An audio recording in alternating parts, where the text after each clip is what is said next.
Gear Patrol calls their new dive watch the best sub-$500 dive watch. Full stop. Men's Health rated them as the most stylish solar watch in the game. Who are we talking about? It's Movement. They're leveling up your gift giving with the sleekest watches you can buy and the biggest deals of the season. From their innovative ceramic materials to sexy automatic divers, from ultra-thin dress watches to solar-powered statement pieces, and everything in between, Movement is making sure you're the good gifter this year, for your family, your friends, or for yourself. And now you can take advantage of 30 to 50% off Movement's California clean watches, jewelry, and accessories to get them a gift they'll never forget. With fast, free shipping and returns and amazing bang for your buck, Movement makes for a relaxed shopping experience. And with one-size-fits-all watches, it's an easy, elegant gifting experience too. Shop 30 to 50% off now at mvmt.com. That's mvmt.com. Level up your listening with Bose Quiet Comfort Ultra earbuds and headphones with immersive sound and world-class noise cancellation for a not-so-silent night. Visit Bose.com/Spotify to shop sound that's more than a present. This is SpaceTime, Series 24, Episode 69, for broadcast on the 18th of June 2021. Coming up on SpaceTime, no plate tectonics on Venus, the first X-rays from Uranus, and searching for signatures of life on other worlds. All that and more coming up on SpaceTime. Welcome to SpaceTime with Stuart Gary.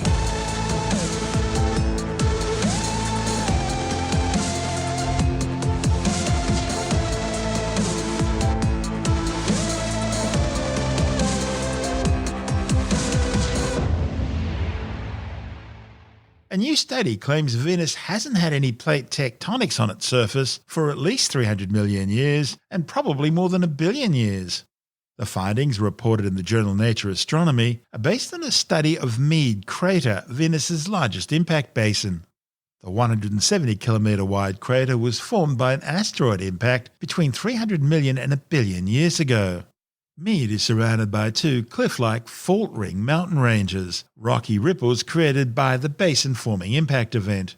The authors claim their models suggest that for those rings to be where they are in relation to the central crater, Venus's lithosphere, that is its rocky outer crust, must have been far thicker than that of the Earth, which means Earth-like tectonic plates couldn't have been present at the time of the Meade impact. Earth's plate tectonics are characterized by mid-ocean ridges of sinuous mountain ranges, where molten material from deep inside the planet flows out onto the surface.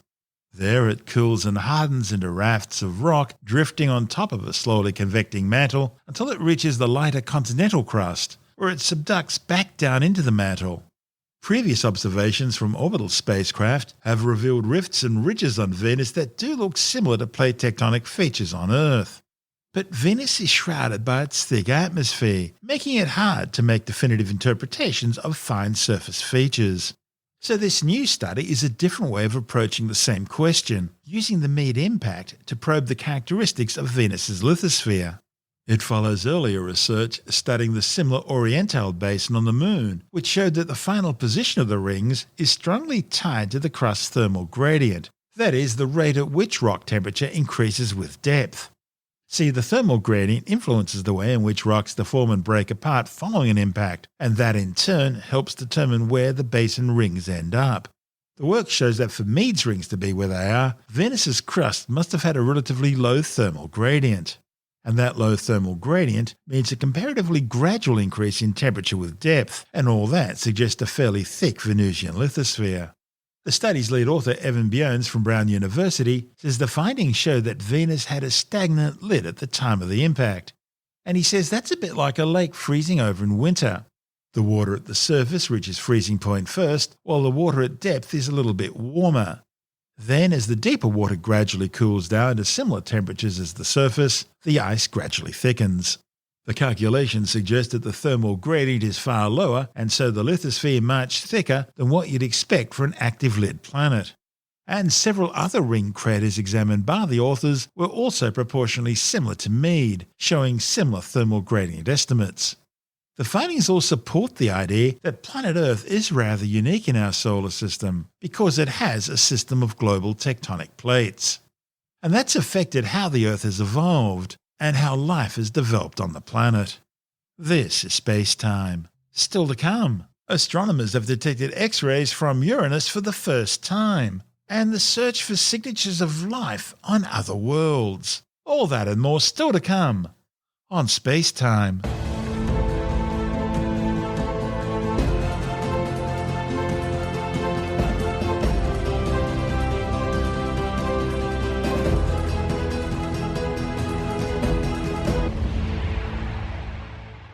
Astronomers have detected X-rays from the planet Uranus for the first time.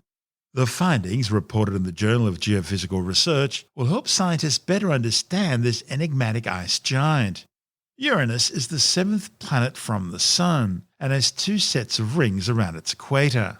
The planet has 4 times the diameter of the Earth, similar to that of its fellow ice giant Neptune. But it rotates on its side, making it very different from all the other planets in our solar system. Since NASA's Voyager 2 is the only spacecraft to ever fly by Uranus, astronomers have relied on telescopes to learn what they can about this distant cold world, made up almost entirely of hydrogen and helium.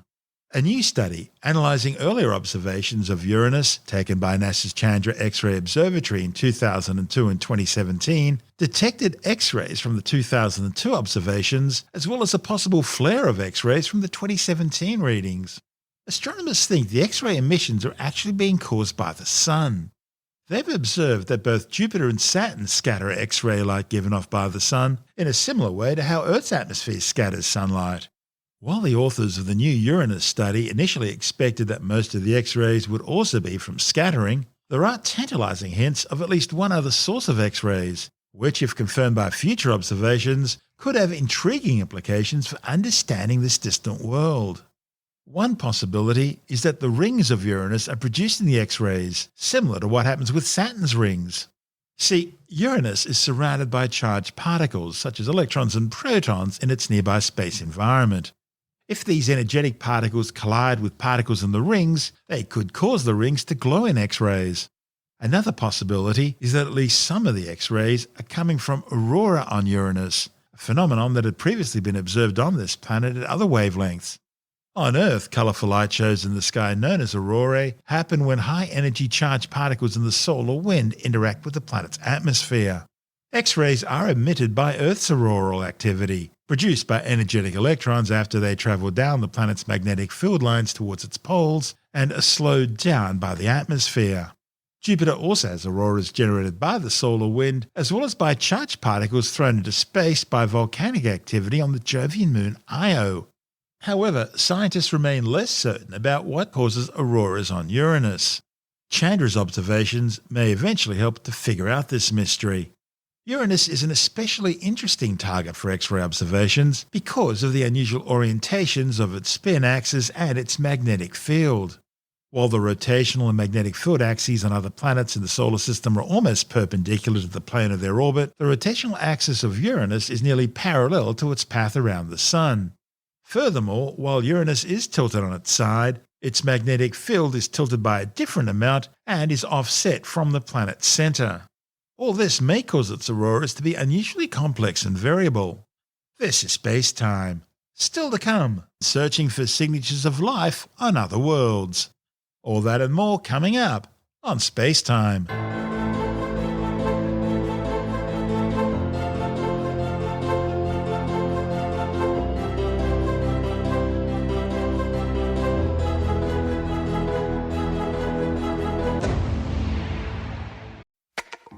Level up your listening with Bose Quiet Comfort Ultra earbuds and headphones with immersive sound and world-class noise cancellation for a not-so-silent night. Visit Bose.com/Spotify to shop sound that's more than a present. Astronomers already know that any search for life beyond Earth involves a search for water, because where there's liquid water, there could be life. But water isn't the only signature for life. On Earth, gases like oxygen, ozone, methane, nitrous oxide and chloromethane are also important biomarkers found in the atmosphere, and when present on other worlds, they could also be indicators of life. And of course, these are just the ones for life as we know it, that based on carbon. Silicon-based life, if it exists, would have its own set of biomarkers. In fact, there's a whole kaleidoscope of chemical signatures which could indicate signs of life. Of course, many, like methane, could also be geological rather than biological in origin. So nothing's for certain. Still, any search for life on planets and other star systems would also include a search for chemical signatures in the atmospheres of those exoplanets. And that's one of the stories in this month's edition of Australian Sky and Telescope magazine.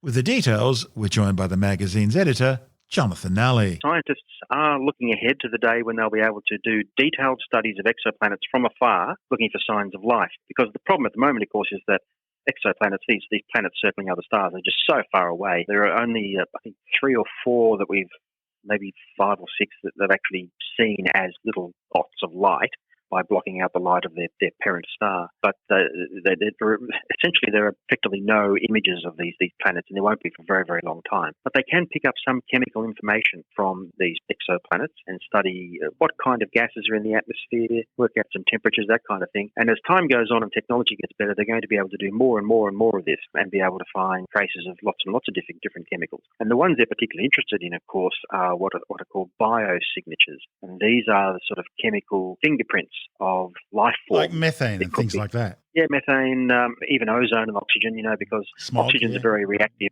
chemical, and unless something replenishes oxygen in an atmosphere, oxygen will eventually sort of disappear because it'll get locked up in all sorts of other chemicals because it likes to join up with other things. So you need to have something replenishing an oxygen atmosphere, otherwise it goes away.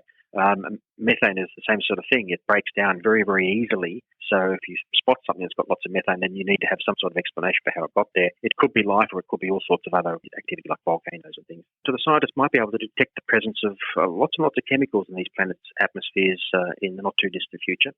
But the problem is how they're going to recognise what these chemicals are and whether they might be real biosignatures or false alarms. So they've built up huge catalogues of thousands and thousands of different sort of gaseous chemicals that we have here on Earth, ones given off by life and all sorts of other ones. They call them volatile gases. And they're building up like a catalogue or a library of all these not biosignatures, but potential, false alarms for biosignatures, sifting out the ones that might be real and ones that might not be. So that eventually, when telescopes and things get better and our technology gets better, and they do start spotting strange chemicals in these exoplanets' atmospheres, they'll be able to say, could be a biosignature, or no, that's definitely not. And then, give us more information about what could be going on these planets. You mentioned methane. Well, that's a really interesting one because there have been hints that there is ongoing release of methane on Mars. They've measured it from Earth and even aboard the Mars Curiosity rover. They just haven't found the flatulent cows yet. Flatulent Martian cows. The difficulty is that the detections they get are tantalising, but they, as you say, they haven't determined where it's coming from yet.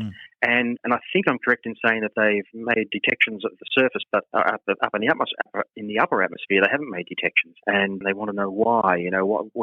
Where's this methane coming from on Mars? Because, as I said, methane is the kind of thing that has to be replenished. It just doesn't hang around. It goes very, very quickly.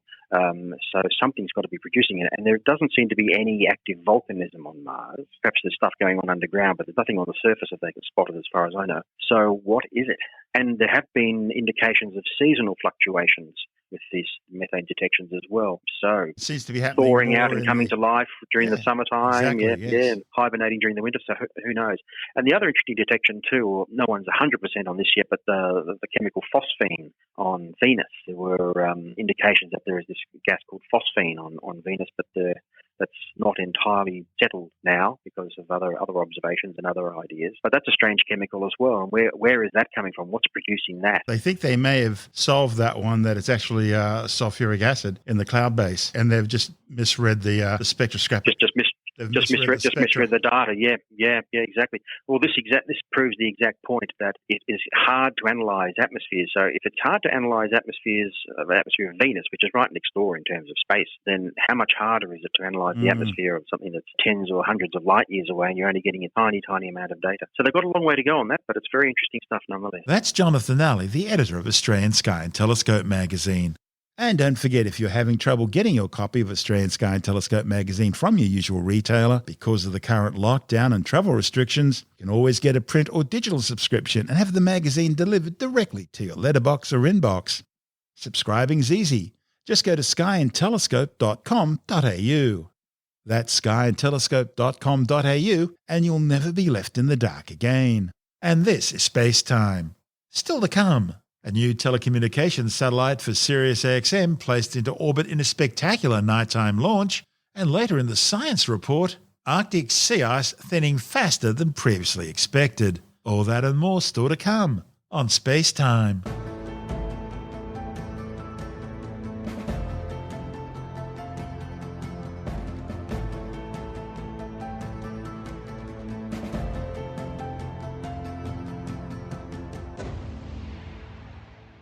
SpaceX has successfully placed a new telecommunications satellite into orbit for SiriusXM in a spectacular nighttime launch. The SXM-8 digital radio satellite was flown aboard a Falcon 9 rocket from Space Launch Complex 40 at the Cape Canaveral Space Force Station in Florida. Following main engine cutoff, or MECO, and stage separation, the Falcon 9 booster successfully returned to Earth, landing on the drone ship Just Read the Instructions, which had been pre-positioned downrange in the North Atlantic Ocean. The landing marked the 87th successful recovery of a Falcon 9 booster. The 8-metre-long, 7,000-kilogram S-band spacecraft was deployed from the Falcon 9 upper stage over Africa 32 minutes after launch. The flight follows last December's launch of the $225 million SXM-7 satellite, which malfunctioned during its orbital raising maneuvers following its deployment. The mission was SpaceX's 18th launch so far this year, and the 8th in the past 44 days. And it's not over yet. 2 more SpaceX flights are slated for this month, including a new generation GPS-3 satellite for the US Space Force, which will become the first military payload to fly on a reused rocket. This is SpaceTime.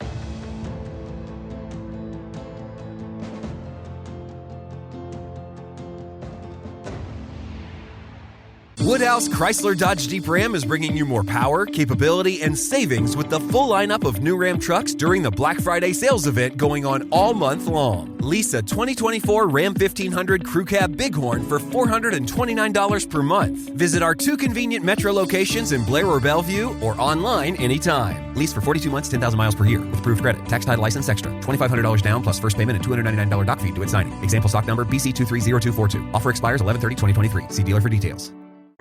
And time now to take another brief look at some of the other stories making news in science this week with a science report. A new study warns that Arctic sea ice is thinning faster than previously expected. The findings by scientists at the University College London show coastal regions of the Arctic may be thinning up to twice as fast as previously thought. The thing is, sea ice thickness is inferred by measuring the height of the ice above the water, and this measurement's distorted by the snow weighing down the ice flow. Scientists have adjusted for this by using a map of snow depth in the Arctic that is now decades out of date and doesn't account for climate change. The new study, reported in the journal The Cryosphere, swapped the old map with new computer models designed to estimate snow depth as it varies from year to year. And the new study concluded that sea ice in key coastal regions is now thinning at a rate between 70 and 100% faster than previously thought. A new study claims that 1 in 3 people taking a common arthritis drug failed to produce an effective immune response to the Pfizer COVID-19 vaccine. A report in the Annals of Rheumatic Diseases found only 62% of patients taking the drug methotrexate responded as expected, compared to more than 90% of healthy participants and arthritis patients on other immune drugs. The study recommends more research to confirm the findings and to look into the best vaccine strategies for people taking this medication, like extra vaccine doses, changing the dose of the drug, or perhaps even temporarily stopping the drug treatment. The World Health Organization estimates more than 8 million people have now been killed by the COVID-19 coronavirus, with over 3.8 million confirmed fatalities and more than 176 million people infected since the deadly disease first spread from Wuhan, China. A new study suggests that lowering cholesterol could control the release of a protein from prostate cancer cells, preventing the spread of the deadly disease. Men with prostate cancer that spreads beyond the prostate to other parts of the body tend to have a very poor prognosis, while those whose cancer remains within the prostate are highly curable. The problem is about 4% of prostate cancer cases are detected at an advanced metastatic stage, and less than 40% of those men with stage 4 prostate cancer survive longer than 5 years. A report in the Journal of Clinical and Transitional Medicine claims new research by the Berghofer Medical Research Institute and the University of Queensland has revealed how lowering cholesterol could control the release of HNRNPK protein from prostate cancer cells, which could potentially prevent or at least help stop the spread of prostate cancer. A new study claims that lockdown policies implemented globally in response to the COVID-19 pandemic have had a rather interesting side effect, cutting urban crime rates by 37%. The findings, reported in the journal Nature Human Behavior, are based on studies in 27 cities across 23 countries. Scientists analysed daily cases of crime across America, Europe, the Middle East and Asia to assess the impact of lockdowns on 6 types of crimes, including assault, theft, burglary, robbery, vehicle theft and homicide in each city by comparing them to pre-COVID-19 lockdown crime levels. The authors found the average reduction was smallest for homicide, about 14%, and the largest was for robbery at 46% and theft 47%. Reductions for burglary were 28%, vehicle theft 37%, and assault 35%. The authors also found that the stricter the lockdowns, the bigger the drop in crime. Okay, to once again quote the immortal Dr. Sheldon Cooper, there is absolutely no scientific evidence to support clairvoyance of any kind, which means that fortune-telling is a fraud, the profession is a swindle, and its livelihood is dependent on the gullibility of stupid people. Now, with all that in mind, a psychic has now admitted publicly that Google and social media such as Facebook are among any psychic's best friends as they prepare to give you a psychic reading. Tim Mendham from Australian Skeptics has the details. They Google you, they Facebook you, they do all sorts of things. There's a story that this came out of in the News Limited website with a suggestion that things you've got to be careful of when visiting a psychic. But this is written by a psychic, so it's interesting that one psychic dobbing in other psychics in a way. If you phone up for an appointment and you give your real name, or especially if you are recommended by an existing client of a psychic is quite possibly, certainly has the opportunity to do some internet research on you and find out your personal preferences and things that have happened in your life, etc., right? If you're going to make an appointment with a psychic, give a different name for a start, and then they'll have trouble doing that. But I was involved on a peripheral level with a case recently of a woman who was very upset and convinced that a psychic knew all about her and knew all this intimate information that she couldn't possibly have known otherwise. And this information was so-and-so and so-and-so and so-and-so. And I went onto their Facebook page and found it in about a minute. All they were the saying details the psychic was claiming to all the details that the psychic had. It was all there on the web. It was all there on their own Facebook page. You didn't even have to go further than that. And I pointed this out. They said, how did they know, he had an interest in bikes and he died in this particular way? And I said, look, all these bikies turned up at the man's funeral, right? You think you'd have an interest in bikes. A whole range of things like that. They were so easily found. People who were talking about it and concerned had not even bothered, but the psychic would. And I would sort of suggest that if you go see a psychic and you don't want to be Googled about it, give a different name. I would actually suggest you don't waste your money on a psychic. If you're going for fun, it's not a big issue. You're probably paying twice the amount of money you would to go see a movie. And you could easily say, don't go see a Harry Potter movie because it's full of fantasy. Yeah, it's supposed to be. So see the psychics in the same way as a bit of fun, but don't take their prognostications seriously, and certainly don't trust them to say, I saw this in the spirits, when they could easily have found it on Google. Or the big issue is when one customer recommends the psychic to another person who then phones up, and the psychic often pumps the first customer for information on their friend. And that happens quite a lot. Oh, I got so-and-so. Tell them about them. What's their problem? Et cetera, et cetera, et cetera. And the friend might actually give all the information the psychic needs. Or you could just look at them with your wand and go, Wingardium Leviosa. You could very much do that, actually. And I think it'd be just as effective. That's Tim Mendham from Australian Skeptics.